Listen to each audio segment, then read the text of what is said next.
موضوع غزوہ بنو قینقاع۔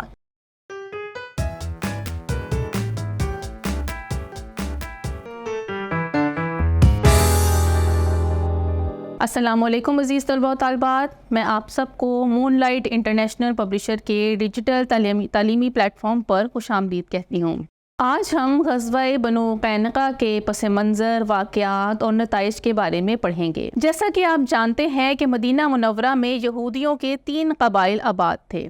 نمبر 1 بنو قینقاع، بنو نذیر اور بنو قریظہ۔ یہ تینوں قبائل مدینہ پر اجارہ داری قائم کیے ہوئے تھے، لیکن نبی کریم صلی اللہ علیہ وآلہ وسلم کی ہجرت کے بعد میثاق مدینہ کا معاہدہ جب قائم ہوا تو نبی کریم صلی اللہ علیہ وآلہ وسلم کی قیادت کو تسلیم کر لیا گیا اور مسلمانوں کو استحکام ملا۔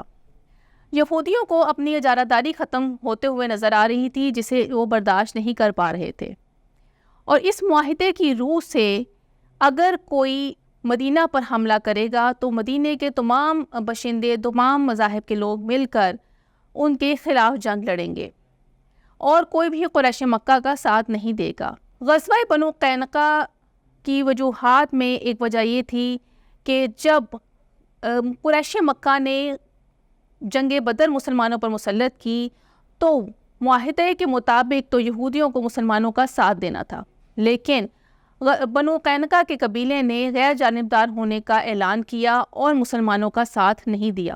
اس وقت مسلمانوں کی تعداد محض 313 تھی اور قریش مکہ کے لشکر کی تعداد 1000 تھی۔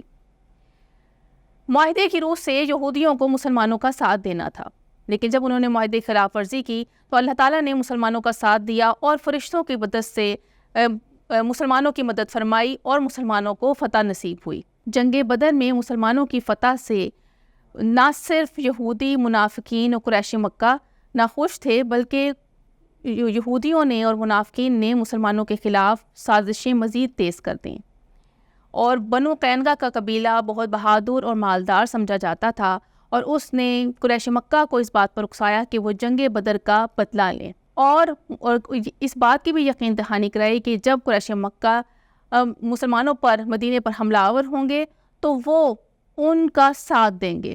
نبی کریم صلی اللہ علیہ وآلہ وسلم کو جب اس بات کا علم ہوا تو آپ نے یہودیوں کو اس بات کی تلقین کی کہ وہ میثاق مدینہ کے عہد کو مت توڑیں، اور اگر وہ مسلمانوں کے خلاف جو فتنہ پھیلا رہے ہیں وہ خود بھی اس کی لپیٹ سے باہر نہیں رہیں گے۔ اور نبی کریم صلی اللہ علیہ وآلہ وسلم نے ان کو قریش مکہ کے انجام سے بھی متنبہ کیا، لیکن یہودیوں نے کہا کہ ہم مرد میدان ہیں اور ہم قریش مکہ کی طرح نہیں بھاگیں گے، آپ ہمیں قریش مکہ کی طرح نہیں سمجھیں۔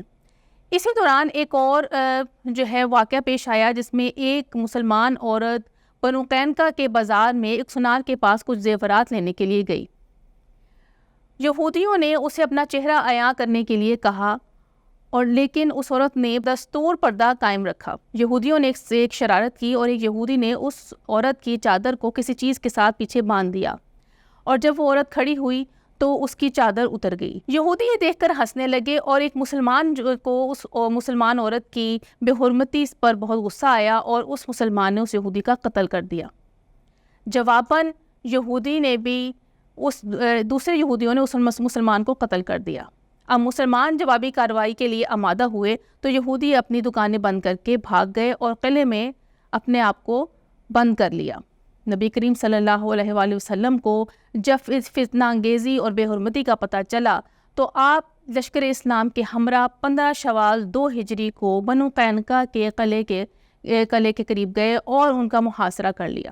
یہ محاصرہ 15 دن تک قائم رہا، اور 15 دن کے بعد یہودیوں نے ہتھیار ڈال لیے۔ نبی کریم صلی اللہ علیہ وآلہ وسلم نے یہودیوں کو ان کی سازشوں اور فتنہ انگیزی کا سخت جواب دینے کا سوچا، لیکن عبداللہ بن ابی جو رئیس المنافقین تھا، اس نے نبی کریم صلی اللہ علیہ وآلہ وسلم سے یہودیوں کی سفارش کی اور ان کا خون معاف کرنے کی حمایت کی۔